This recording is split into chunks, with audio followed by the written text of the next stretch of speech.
Showbiz की रंगारंग दुनिया से आपको खबर दें। पाकिस्तान शोबिस इंडस्ट्री की नामवर अदाकारा सारा उमैर सिद्दीकी ने ब्रेक के बाद एक बार फिर शोबिस की दुनिया में वापसी कर ली है। सारा उमैर ने हाल ही में निजी टीवी चैनल के शो में शिरकत की, जहां मेज़बान के सवाल पर उन्होंने जवाब दिया कि उन्होंने शादी के फ़ौरन बाद काम छोड़ दिया था और तमाम तर तवज्जो अपने नए घर को दी थी।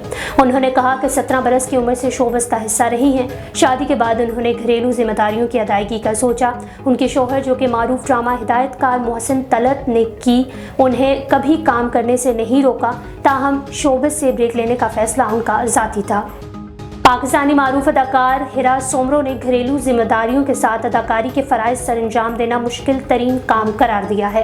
हिरा सोमरो ने अपने एक इंटरव्यू में शादीशुदा और बच्चों की मां होने के नाते शोबिस में काम करने की मुश्किलात पर बात की और एतराफ़ किया कि बेवक्त वक्त घर और शोबिस को संभालना मुश्किल है। उन्होंने कहा कि अदाकारी करना फुल टाइम मुलाजमत है, इसमें बाज़ मरतबा मुसलसल 24 घंटे काम करना पड़ता है।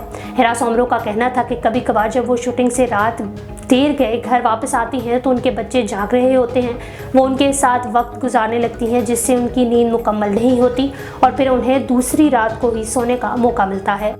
पाकिस्तान की नामवर मॉडल अदाकारा सहीफा जब्बार खट्टक ने हालिया दिनों में ज़हनी मसाइल से दो चार होने का एतराफ़ किया है। मॉडल और अदाकारा ने अपने इंस्टाग्राम अकाउंट पर कुछ स्टोरीज पोस्ट की, जिसमें उन्होंने अपनी निजी ज़िंदगी के हवाले से चंद इंकशाफात की और बताया कि गुज़श्ता दिनों से वो इंतहाई मुश्किल तरीन ज़िंदगी गुजार रही हैं। वो ना ठीक से सो पाती हैं और ना ही पुरसकून है। सहीफा जब्बार ने अपनी स्टोरी में लिखा कि वो इन दिनों मेरी हालत बिल्कुल ठीक नहीं है और मेरे लिए यहाँ इसे कबूल करना काफ़ी दुश्वार है।